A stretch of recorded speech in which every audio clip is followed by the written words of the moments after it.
The War of Shadows. The war between the United Systems and the Croceth had raged for over a decade. Entire planets were razed, colonies lost to the void, and millions consigned to the dust of stars.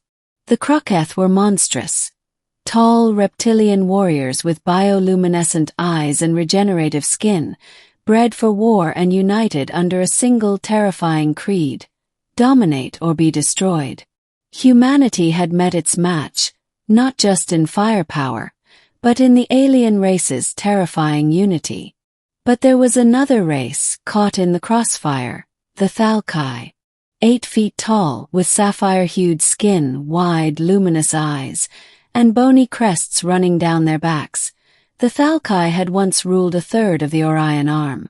But a civil war centuries prior had shattered their empire, and now their remnants lived as scattered tribes, neutral observers, or mercenaries.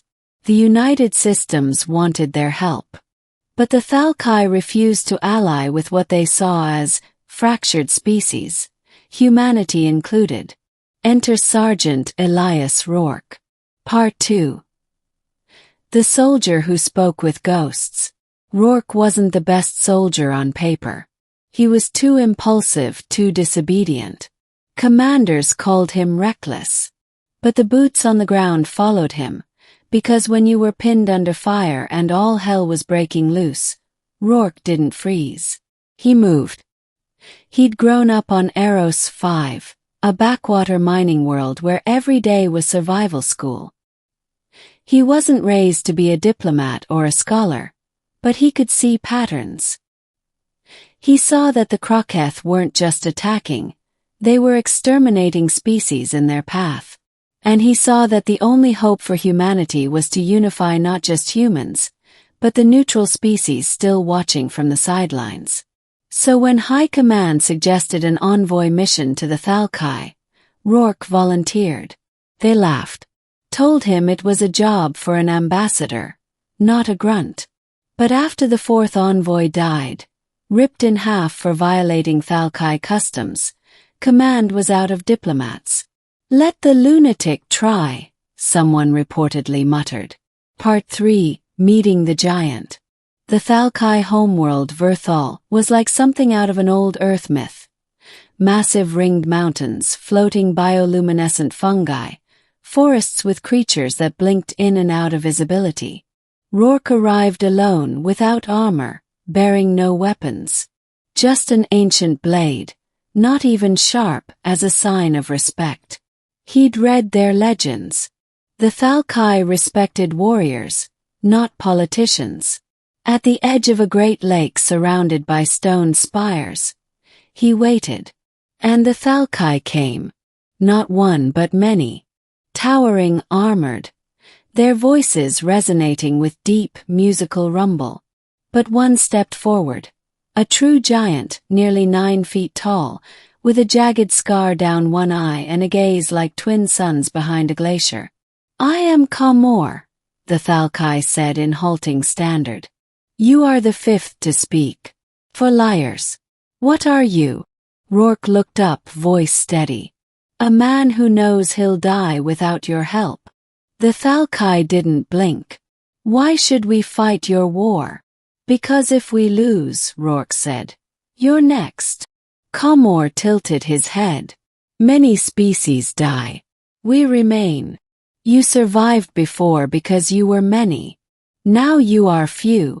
That gave the giant pause. For the first time he studied Rourke not as an enemy or petitioner, but as a warrior. Would you bond? Kamor asked suddenly. Rourke frowned. Bond? A warrior link, the Thalkai clarified. One mind to another. A joining of soul marrow. You would see as we see. Feel what we feel. Most humans would have flinched.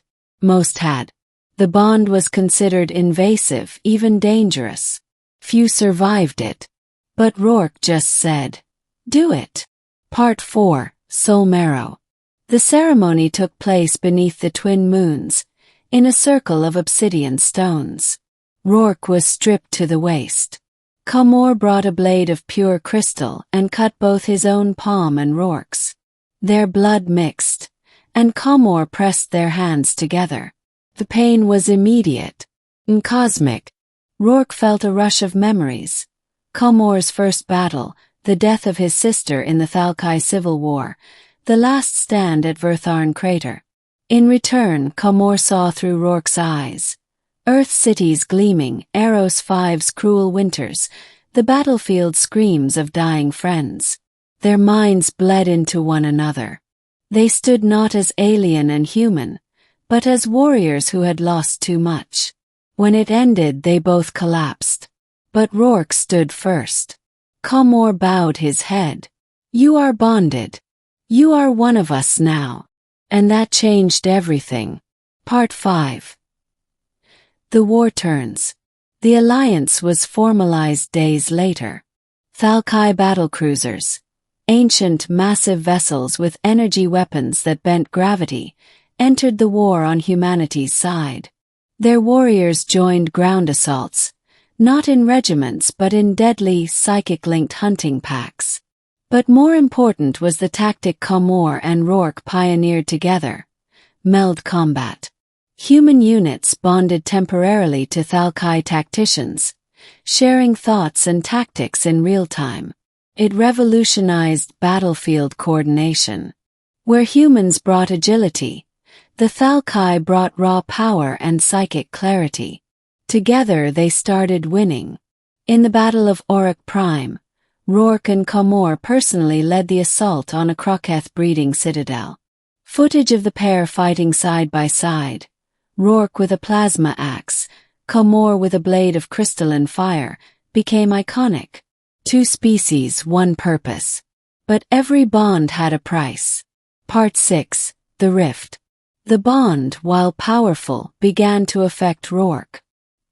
His dreams became flooded with Thalkai visions. He started speaking in their tongue without realizing it.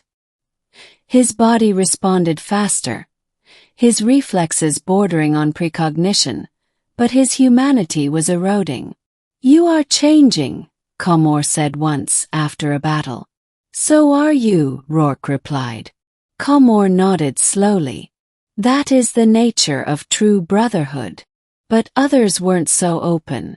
Some human generals called for Rourke's removal. They didn't trust the bond, called him compromised, said he was more alien than man.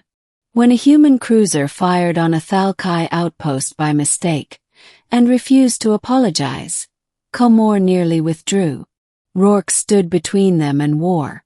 "Then what are you?" Comor demanded, eyes burning. "Are you still one of them?" "I'm one of both," Rourke said. "And that's the only way we win."